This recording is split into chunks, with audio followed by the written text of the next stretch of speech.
got them. It's about time.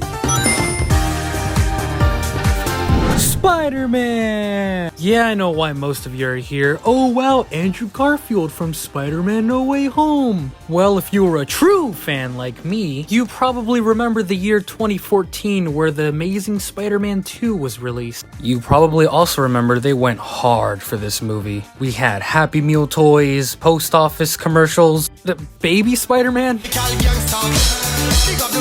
Simpler times. Simpler times. 12-year-old me really liked this movie. A lot, actually. So you can imagine my pain and suffering when it was cancelled in favor for Tom Holland, who I still like a lot. He's a great Spider-Man. So in terms of action figures, I just got the Marvel Legends, which is the one I still have to this very day. But this Marvel Legends is not that accurate, even back then. People wanted a more articulated and more accurate looking Spider-Man from this movie. Well, luckily enough for us, a little overseas company from Japan would be able to help us out. Just a little company called Mafex, who was just starting out at this time. They already made a figure for the first movie, so it was natural that they made one for the second. I didn't get this figure because it cost $40 at the time. And back then I was like, $40? You must be out of your goddamn mind. Well, if only I knew that later on this figure would skyrocket in price to upwards of $400 and $500. But lucky for you, I happened to get this figure for about $100, which is still a lot, but a lot cheaper than prices nowadays. Let's not waste more time and dive into this review.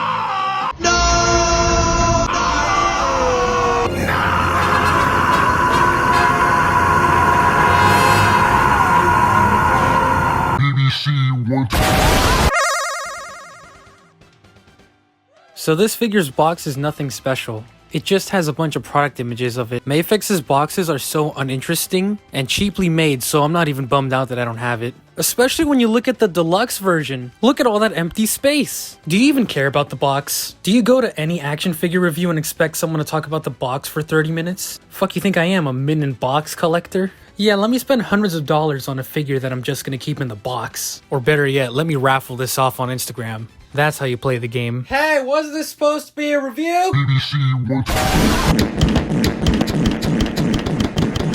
This is a work of art. Compared to the Marvel Legends, you can see a huge difference in both proportions and sculpt. There's these little indents that cover the whole figure from head to toe, or toe to head in this case, giving the figure the same type of texture pattern seen on his actual suit. Something the Marvel Legends, for instance, had only on the blue parts. Speaking of the blue parts on this figure are done with a very nice navy blue. But let's get on to the head.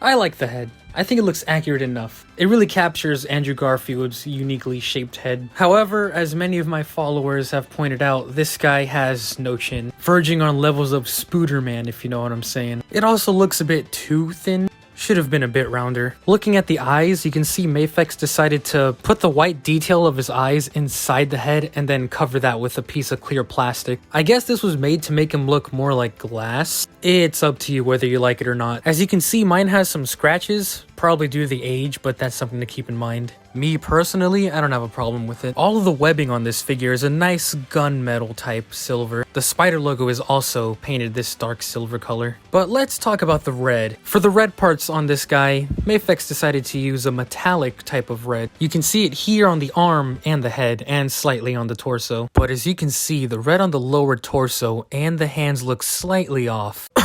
Okay, let me try my best to explain this. Mafex decided to go for a metallic red paint for the figure. However, over time, this red paint faded from most Mafex Spider-Man figures, going from a saturated red to a almost chrome silver color. It varies between most figures, but I got lucky as mine only had fading in the torso and the hands. There's a very easy way to fix this problem if you just have a red Sharpie. Now, normally I fucking hate using Sharpies on action figures, but in this case it worked out really well. If you want to see someone do this yourself, go watch the video from my friend Tizzify on YouTube. I'll have the link in the description below. Alright, I'm gonna take this TASM 2, Amazing Spider-Man 2, Andrew Garfield, Mafex Spider-Man, and I'm gonna make him red. Let the beat drop. Big balls. Look like we playing tennis. He got a big dick. I think his name Dennis. I jerk his dick and Taking a look at the blue parts, you can see all the various lines and texturing sculpted on the legs, as well as the red on the boots, which are still unchanged. They even added the sole detail on the bottom. His web shooter's details are painted with a silver, and as you can see, the red appears to be a different red from the rest of the figure. And here's the look at the back of the figure. And dude, look at the Spidey logo. That looks so good. It makes me want to do unspeakable things. What? Bro, what are you talking about, man? So I bought my figure loose from Mercari. This particular listing happened to have a bunch of accessories. This Spider-Man has a regular release and a deluxe version, and I got a bunch of accessories from both the original and the deluxe version. So here's all the hands that came with the original version, to my knowledge, all repainted because they were silver originally.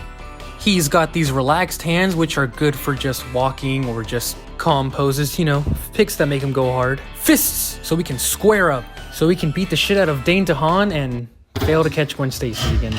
Jazz hands, make him do all those action-packed Spider-Man poses. I also don't know why the fuck Hasbro doesn't use these hands more. Like, come on, he's Spider-Man, one of his abilities is to crawl on fucking walls. The web hands, a necessity for every Spider-Man figure. Have him thwip in the air or just thwip at bad guys. Thumbs up hands. These are actually hands made to hold the webbing that I don't have. All I have is this little ass piece. But I use them as funny thumbs up hands. Alright, now on to the deluxe accessories, which I unfortunately don't have every single one. He came with these firefighter accessories to play off that one scene in the movie. A skateboard and backpack, which wasn't in this movie, but it was in the previous movie. So the fact that it's here kind of confuses me, but it's still cool. A sewer lid to recreate that final battle. And an absolutely massive metal wall that you could use the magnetic pieces for, but good luck trying to get him to stay on there. And a cell phone. And now on to the shit that I actually have, which is these few accessories. Honestly, I'm fine with just these accessories. Here he is with the Oscorp plutonium.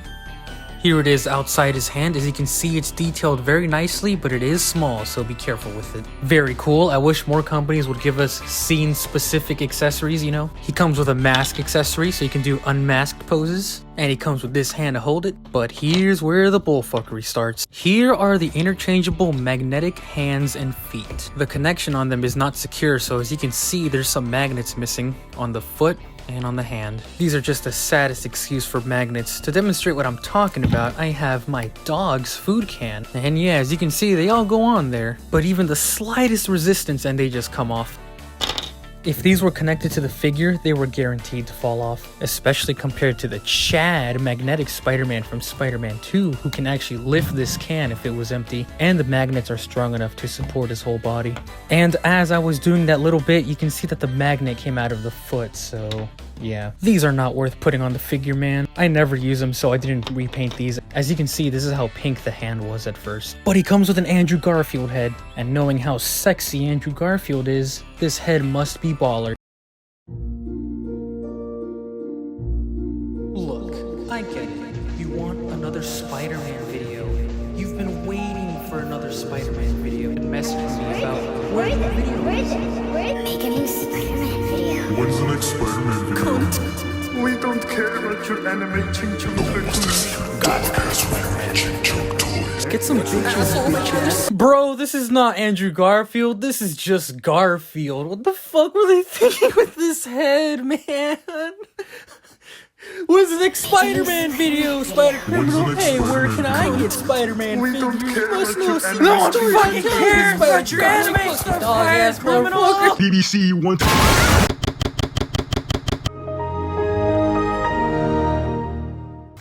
release the drone.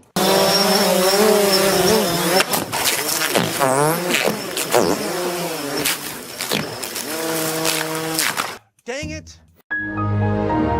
This head just straight up does not look good, man. It looks nothing like Andrew Garfield or any type of person. It was 2014, so obviously it doesn't look up to date with the newer stuff. But even compared to this Toy Biz Tobey Maguire head, I don't see any resemblance to Garfield, man. I just don't.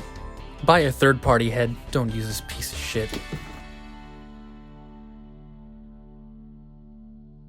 The head. It's on two ball joints. One at the head, one at the neck. It can move pretty much any way you want to, including looking up and looking down. The shoulders move outward, not that far, but they do rotate up. The bicep swivel is kinda stiff, and I've heard that most Mafex Spider-Mans break at this part, so be careful with that. Kind of meh double jointed elbow. The wrists are on these ball pegs, so they rotate and they move up and down and swivel all around. Very nice diaphragm joint. It moves forward a decent amount and back, and it can rotate. Pretty good for them awesome Spider-Man poses. There's a ball joint at his waist too. It can't really rotate and it can't really crunch forward, so yeah. The legs are on a drop down method, so he can kick up really far and not that far back. There is an upper thigh here, which kinda seems pointless, but it's very helpful. This hip area in general got very loose, so he's actually fallen over a couple times while shooting this video. Double jointed knees. The ankle's on this ball peg, so it can move up and down really far, and it has an ankle rocker as well as toe joints. Oh yeah, this figure fucks. This figure's actually pretty tall, so let's see him compared to some other figures. Here he is next to the Hasbro 2012 Amazing Spider-Man figure, the 2014 Amazing Spider-Man 2 figure. Now, I remember this Marvel Legend being pretty awesome back then, but looking at him compared to the Mafex, yeah. Now here he is next to the Electro, who again looks nothing like Electro in the fucking movie. This guy's slightly customized, and as you can see, they look pretty good together. Stick around for the pictures to see them fight. Hello, Peter. Venom? Unclear whether this Spider-Man will fight Venom, but he looks pretty good next to Venom. Gwen Stacy, who was resurrected using a secret formula that brings people back to life. The comic Mafex Spider-Man, the Mafex Carnage, the Marvel Legends Black Suit Spider-Man, and the comparison you're all waiting for, Sonic. Return to center. The No Way Home integrated suit, the magnetic Spider-Man, who actually scales really well with this figure. Andrew is supposed to be taller, and having all three of these guys do look pretty good together. The only one who's not in scale is Tom Holland, and Hasbro for some reason decided to make Tom Holland figures short, even though he's taller than Tobey Maguire and Robert Downey Jr. Oh, but he's a teenager, he's supposed to be shorter. Oh yeah? Then tell me why 6th graders are taller than most adults. I like this figure.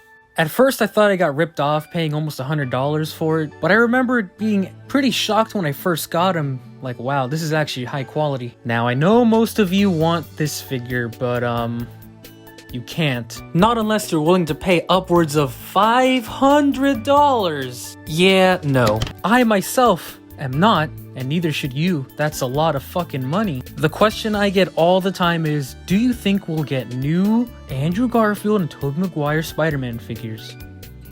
Yes. I mean, it's one of the biggest movies of all time. Why would they not make them? So yeah, in this case, just wait. But for those of you who remember, or even have this figure, you know how hard this figure goes. I can't wait for the new Andrew Garfield figures, but I'm gonna hold on to this one. It's the very first import figure I remember seeing back then. And a few years later, he still lives up to the hype. Say cheese.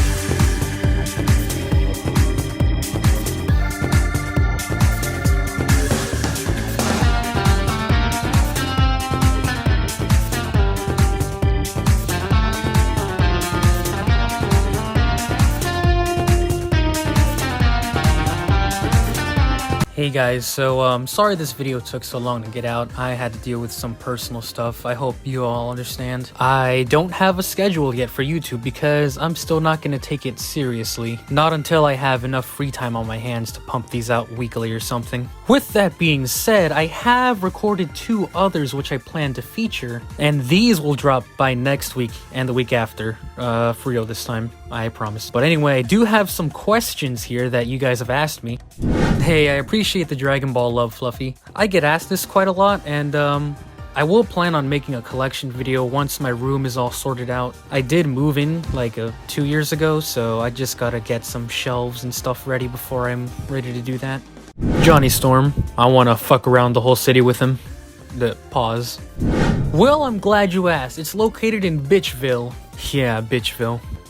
Very good question. That clip actually comes from my friend Spam Raimi. He just sent that a couple of times in our group chat and I thought it was funny, so I thought it'd be hilarious if I just put it randomly in between parts of the video just to be random.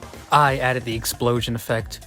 And that's all the questions I got for today. If you didn't get featured, don't worry. There'll be plenty of opportunities for you to ask questions at the end of other videos. So yeah, see you guys. 3, 2,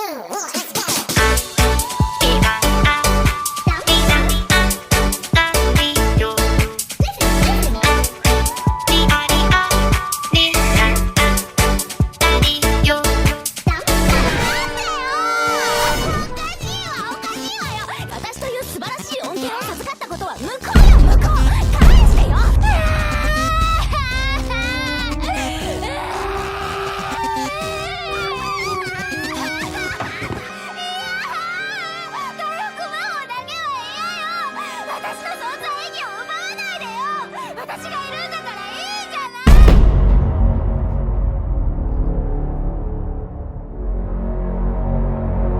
This figure fucking sucks.